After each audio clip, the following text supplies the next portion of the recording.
And it was just a rookie mistake that going slow would have helped. And yeah, the new tongue jack has arrived. It could go wrong. It's now starting to not only rain, but hail. We have a problem.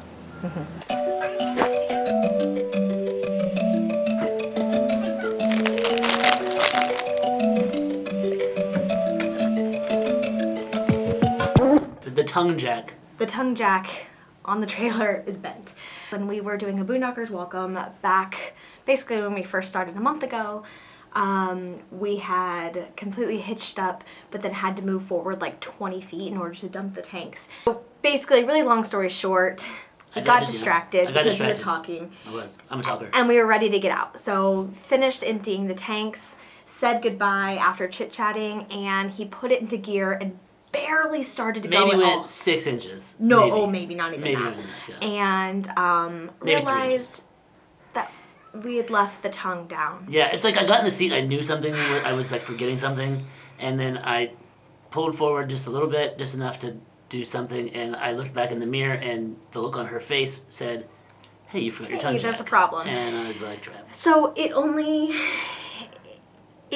it didn't really seem to pose a problem. We were just like, oh no, that was a close one. And really, we hadn't noticed anything wrong with it. Well, we got here a few days ago, and we were putting the tongue down and noticed that it is in fact bent and did not seem very safe. Yeah. So we've been trying to track down a tongue jack. We wanted to buy one in person. It's proving to be difficult. Well, double the price. Parts places crazy. want like $350 for it when we can purchase our exact same one for like $120 online. Problem is, we're traveling. We don't have an address it can be sent to. Finally, we figured that out. We have a tongue jack on the way.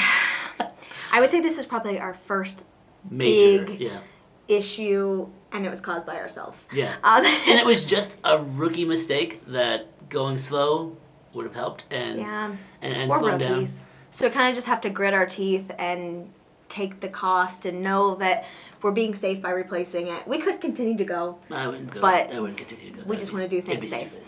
Long story short, we have one coming, so let's go hiking.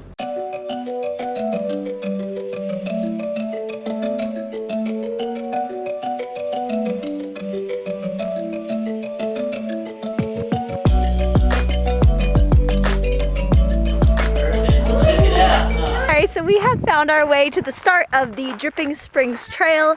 It's supposed to be about 3 miles total. So 1.5 miles up, 1.5 miles back down. We just passed a sign though that said that deaths have occurred on this hike. So to be prepared and make sure that people know where we are. So you'll see this a little too late, but this is where we are. In any case, it is super pretty here and it is a beautiful day for a hike. And the visitor center, they had a backpack. Yeah, they had a backpack. Tweezers! Tweezers. Seeing as we have a goal of seeing as many national parks as possible, we did go ahead and invest in the America the Beautiful Pass.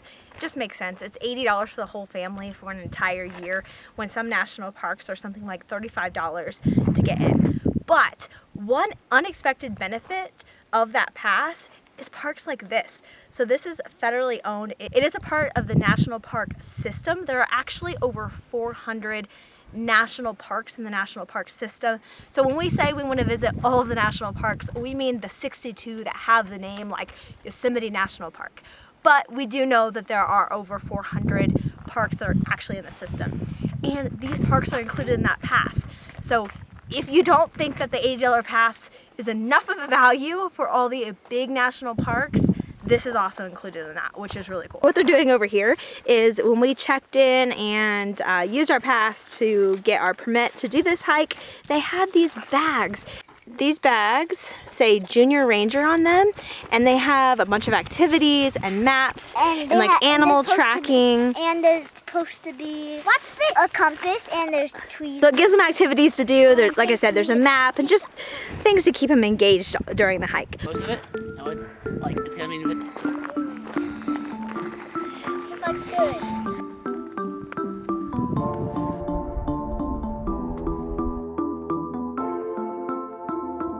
So to add a little bit more adventure, it is now starting to not only rain, but hail. So that's fun. The kids are a little freaked out, and I should probably get under shade because I don't know if you can see it.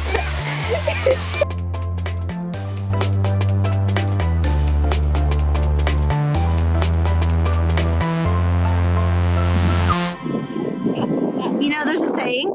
It says there's no such thing as bad weather, only in bad clothing. It's hail. It's hail. What do you think of the hail?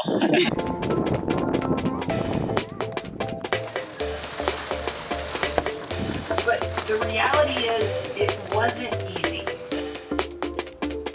The new tongue jack has arrived, so we are going to work on getting that installed. But first, we have to bring in the slides. We just want to make sure everything is going to be secure and fine with it. We probably will film a little bit of it, but not a lot, because we don't want to focus on filming it, because we do want to make sure that we're doing it correctly and safely, because it could go wrong if you weren't following the right steps or being safe about it. So we're going to make sure we're focusing on that. But if nothing else, if we don't get anything filmed from that, we'll definitely let you know how it went. But wish us luck.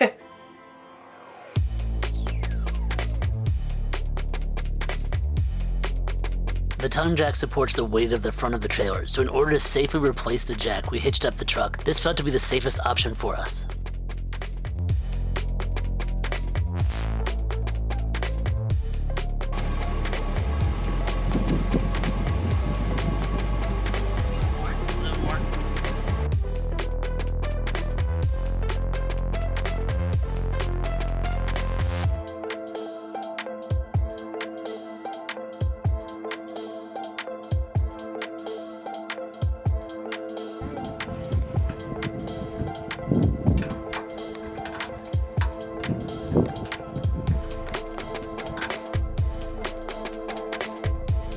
But it really wasn't that difficult. It wasn't as difficult as I thought it was going to be. It was really 3 bolts that took the whole jack out and put the new jack in. And the most difficult part that I didn't expect, what I was hoping for was that we could literally just disconnect the fuse and just swap it out. But then I kind of had to run a wire, attach it to the battery. So that was probably the most difficult part. Something I'm not really, like, again, I said before, electricity scares me. You can see that the jack is definitely bent. You can see here it's touching this part back here. So if it was extended farther, you'd be able to tell even more just how severe it was. I don't think we were in any danger of dropping it after looking at it and talking to some people. There was really no physical damage that you could see that would compromise the metal, but still, $150 to fix it, and I can sleep at night knowing that we're not going to fall over.